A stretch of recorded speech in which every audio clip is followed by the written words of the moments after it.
How do you sell podcast episodes? The thing is, when you have a podcast, you have to think about monetization, that's for sure. But you got to think about how to actually do monetization strategically. And selling podcast episodes is actually a great way to actually think about having a stable avenue for revenue. So here are the tactics I want you to think about. First thing first, can you sell podcast episodes? Hell yeah, you can certainly sell podcast episodes. I mean, your main podcast might be free, but how about selling some bonus content, right? It's all about you actually adding value, on the side, like things like your own insights, your own original thoughts, for instance, or like a never aired content. This is really important. There are plenty of ways to sell podcast episodes, and of course, Patreon is a popular platform, and many hosting providers have private podcast features these days. So that's kind of cool. And directory giants like Apple and Spotify have recently jumped into the subscription option pool too. So that's kind of cool. You have a lot of possibilities to actually start making some extra ka-ching from your hard work. Okay. I mean, in the main, podcast episodes are available free of charge. That's for sure. They live on a podcast hosting platform and can be found everywhere podcasts are consumed. This includes what? Apple Podcasts, Google Podcasts, Spotify, and hundreds more listening platforms. And listeners can actually subscribe to them on their app of choice. This is overwhelmingly a positive thing when you think about it. Now, from a listener point of view, this means what? It means that podcasts are accessible to almost anyone. From a podcaster point of view, it means that your content has the potential to reach the maximum amount of people. So this is a win-win. This is that's what I call a mutually beneficial relationship. However, you might be thinking about how to sell podcast episodes as additional premium content alongside your main series, right? It's all about having the primary series is kind of free, but then you have an ancillary series, a secondary series where you have a one-off content, right? And or you might just want to run a 100% premium podcast as opposed to creating free content available to everyone. So this is an important element for you to understand that a podcast is a piece of content. So whether or not you can monetize it directly or indirectly really depends on you. Let me talk to you about the use cases here. When you think about selling podcast episodes, who can or should sell podcast episodes in the first place? Now, if you are going to sell anything, you need an audience. I mean, if you don't have, and again, it's not just about the mass. It's really about the loyalty of that audience, the relationship that you have built with that audience over the years, okay, or over the months. One thing most aspiring and new podcasters have in common is that they are starting out without one audience. So podcasting is one of the best ways to build a loyal audience, but this takes time. To come right out the gate without any existing fans and announce that your new podcast is available for a fee, however low, is going to kill it before it really begins, unless you are adding like a really a big value, okay? Even if you are an established podcaster with a dedicated following, you should think carefully about going down the premium route, at least at the beginning. Because see, the whole thing is if you are asking somebody to pay for something, you got to have something to propose, right? If you don't have anything to propose and you're asking folks to actually pay you right away, that's not a right proposition here. And if you move your entire podcast over to a paid model, then you'll likely lose the majority of your audience, or you might continue to run the main podcast as free, but create additional premium episodes. If this is your plan, be certain that you can take on this extra work without the quality of your content, your primary content that is, or even your mental health suffering. So one thing for sure, a tried and a tested approach for podcasters who've been in the game a while is to sell their back catalog.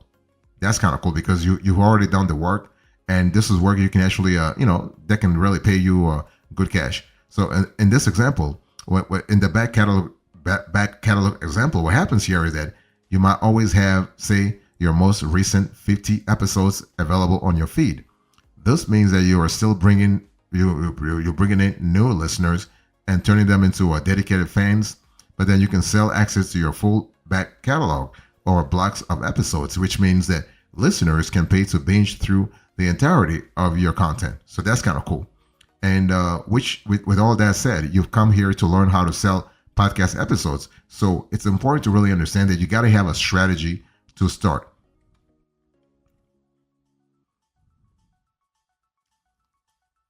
So let me really dig a little deeper when it comes to that strategy. As a matter of fact, I want to give you an entire methodology when it comes to selling your podcast episodes.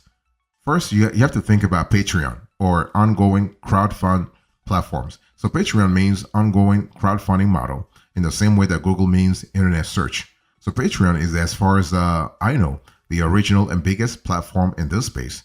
But there are popular alternatives such as Buy Me a Coffee or Ko-fi, Kofi.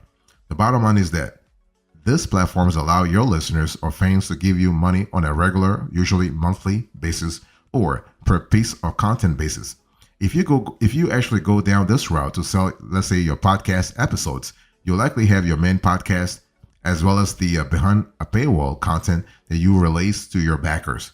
And you have to thank those backers too, though. It's very important to really thank those backers because they are actually sustaining your operation. They're keeping you alive, literally. Okay, they are feeding you. So you have to thank them, show them gratitude, and really offer them value, real value. Not some kind of crappy content. No, real value. So that's number one, Patreon. Number two, think about Memberful.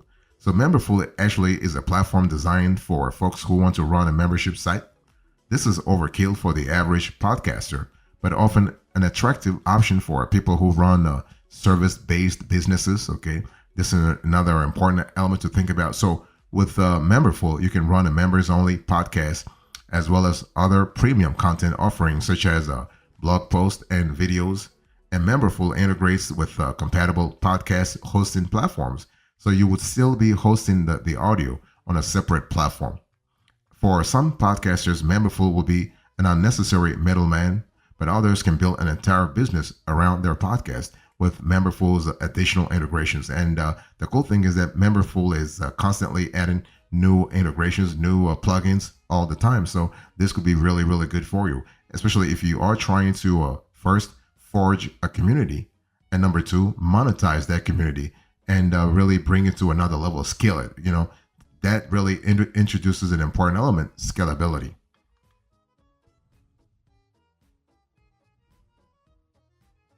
You can also think about Podbean. So if you think about selling podcast episodes this year, you can think about Podbean. Now, why Podbean? Podbean has been around for a while now, and Podbean actually, the way I and my team analyze this Podbean is that it is a veteran podcast hosting platform with a nice premium content feature. So when you think about the pricing, pretty affordable too. You're looking at $9 to $15 per month billed annually. So when you actually, if you pay that much, you are able to sell audio or video as premium content. So you can also use Podbean to run a fully locked down private podcast feed on their on the platform's $99 a month tier. I mean, if you're just starting, paying $100 a month, that's a little bit too much, okay? Unless you're getting some serious ka-ching coming in. If not, it's not really worth it because you have to think about your cash inflows versus your cash outflows. So, so if you are paying $99, this will be out of the price range of many solo podcasters and hobbyists to start with. You also have other private podcast feed options. So an increasing number of established podcast hosting platforms now offer a private content option. So the famous and long-standing example is Transistor, but also Captivate and Castos are also doing great work on this front now, especially during COVID. Like during the first 2 years of COVID, a lot of those hosting platforms, they have actually taken the time to rethink their business model and also revamp such model. Okay. And so as a matter of fact, they started actually adding this private podcast option or that module into their offering. So that's really cool.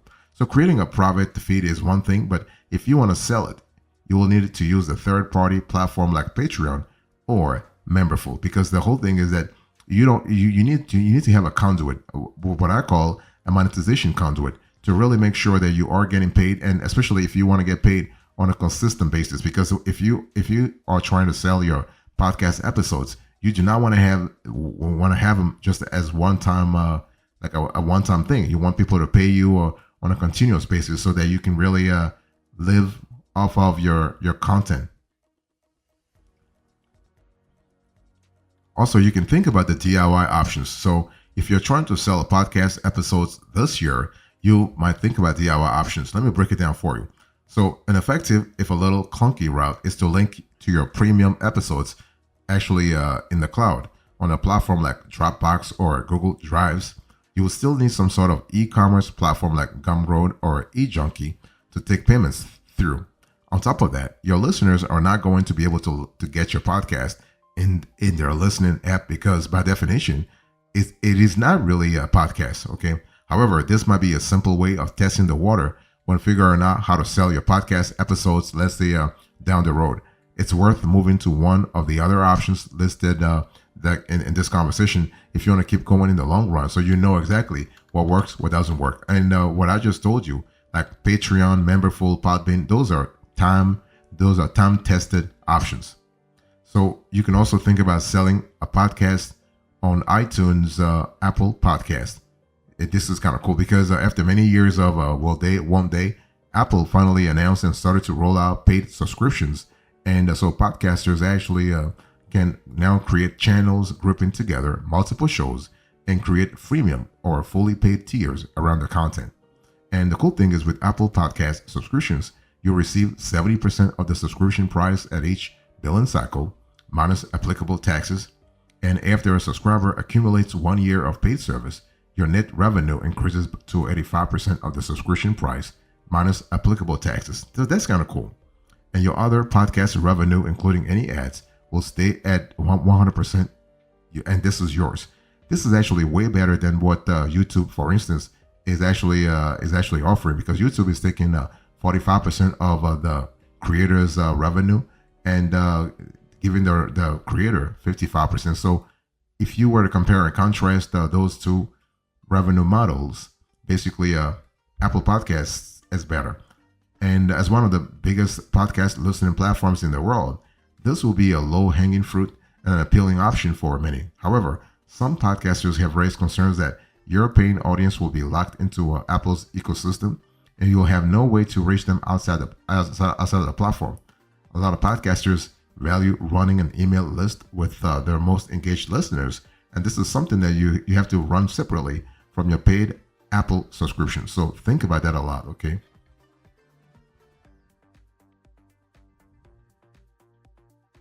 You can also think about selling podcast episodes on Spotify. I mean, Spotify has made a lot of big podcasting announcements recently. And so among them is that Spotify owned the host Anchor plan to actually offer paid subscriptions via Spotify later this year. I mean, they actually moved a big time during COVID as well, okay? And so this is kind of cool because if you are able to sell a podcast or 2 or 3 or 4 on Spotify, you are getting the opportunity to offer premium content to your listeners. And so this is kind of cool. The only thing is that Spotify is currently limiting this whole revenue model to the US, okay? So this will be a limited beta in the US, and you can register your interest right on the link that I'm showing you on the screen right now. So this is an important element to think about.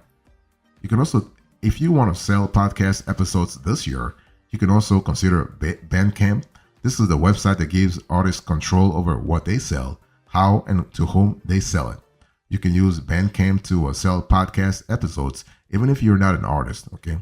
And you can even use it to sell merchandise, such as t-shirts or physical copies of your audio, and you keep ownership of all your content. So this is kind of cool. If you're interested in selling merch, Bandcamp can be a great opportunity, and uploading your podcast files on Bandcamp costs you nothing but a little bit of time. You can choose how many times each audio file will stream for free. This is kind of cool. And so one thing for sure with Bandcamp, you actually upload your podcast in a lossless WAV or a FLAC format, which makes it particularly appealing for efficient podcasters or even audio dramatists. So this is kind of cool especially when it comes to scalability, because when you have a lossless format, you are actually keeping a lot of the quality of the audio, and also you have by default a pretty decent size of the file, a pretty decent size file, and file size rather, and you are able to get things done a lot faster. You can actually upload multiple episodes. So the bottom line here is that when you think about selling podcast episodes, the big question is, should you actually sell podcast episodes in the first place? Right? Surprise, surprise, it really depends. It really depends on where you are at right now in your podcaster journey. It also depends on the size of the audience that you have. It depends also on the critical mass that you are able to amass in terms of weekly downloads, monthly downloads, daily downloads. Okay. Are you just starting out in podcasting and have no existing listenership? Then probably not. You should not sell your podcast episodes because nobody knows your ass. Nobody knows you, and nobody actually has an interest in following you. You want to focus all your time and attention on creating quality content on a consistent basis that actually resonates with your target audience. Now, on the other hand, if you've been podcasting for a while and already have an engaged following, let's say 5 years or 10 years from now, 5 years ago, or you started 5 years ago or 10 years ago, then it might be a tactic worth exploring. I'm speaking here about selling podcast episodes. Be mindful, though, that you are creating extra content. Then this could be a little problematic in the sense that it may require extra time and mental bandwidth. Can you afford either? Or you probably have a team behind you. If you have a team behind you, that's even better. Okay. Now, selling your back catalog is a handy way of making premium content available without much extra work because you've already done the work, right? When you actually sell your back catalog, you've already done the work. This is actually a best of both worlds approach, as you are still running your show as free and available to all. You can still pick up new listeners along the way, and maybe they'll end up going premium further down the line. Remember too, though, there are many other ways to monetize a podcast, right? So the whole thing is selling your podcast is not the only way to monetize a podcast. So you have like advertising, you have brand sponsorship, you have you can sell merch. Okay, that's kind of cool. And the thing is that if you are interested in that, please let us know in the comment section, and I'll let you know more about how to actually monetize a podcast. Of course, you are guaranteed to find something that will appeal to your specific niche or even your audience. If you actually are like, it doesn't matter regardless of the number of downloads or number of listeners that you have on a weekly basis, because every industry is different, every niche is different, every target audience has different psychographics, different psychology, different demographics. So it's really important to really streamline your operation and also customize the specific, let's say, a monetization avenue that you want to follow to generate extra revenue.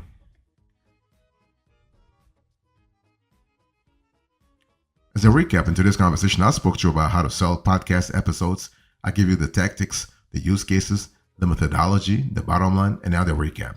Thank you so much. God bless you. I'll see you next time. Until then, remember, stay marvelous.